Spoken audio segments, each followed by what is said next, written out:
What's going on with the custom label name on DistroKid and Beatport? Now, this is going to be a super quick video, short answer, because I hate YouTubers that ramble on. I'm going to give you a short answer and then a long answer. Short answer, for whatever reason, I'm not entirely sure. The custom label name feature on DistroKid does not work with Beatport, at least at the exact time of this video, and the label, so to speak, is still DistroKid.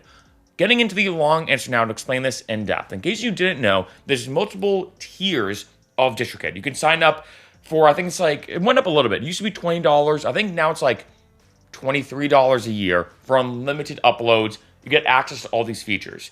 If you pay a little more money, I think it's now like $38 or $39 a year, one of the extra features you get access to is a custom label name. And being honest, I've said this in numerous videos, 100% worth the money. Because when you release music on DistroKid, normally your label name, so to speak, is DistroKid. For me, I don't really like that tagline, so I'm like, okay, I'm gonna create my own label, which I call Meta Music Records.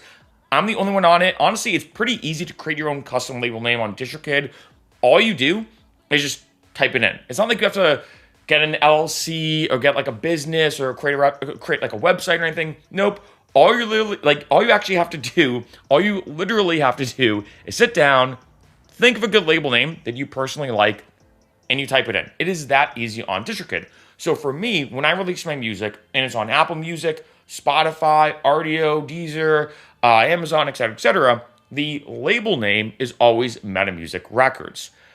And this works for every store except Beatport. I don't know why, to be honest, but for whatever reason, when you release music, even with that custom label name, and it goes on Beatport, the label isn't your own personal label name on Beatport. It is always DistroKid.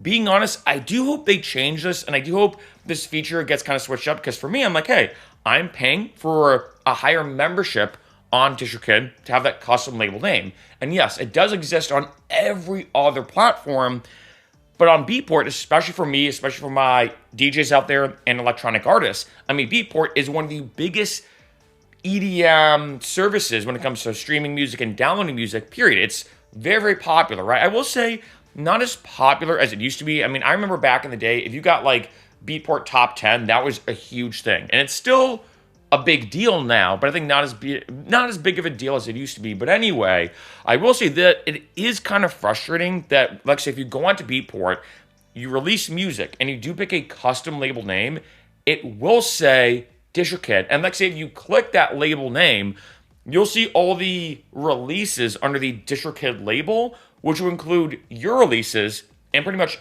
everybody else on DistroKid, period, who has also released on Beatport. I know, super frustrating. I do hope they fix this, but just to let everybody know, because I have gotten some comments and questions about this, even if you pay for that extra premium service on DistroKid, even if you have a custom label name and it appears on every other service, for whatever reason, it doesn't appear on Beatport, and your label name will still be DistroKid.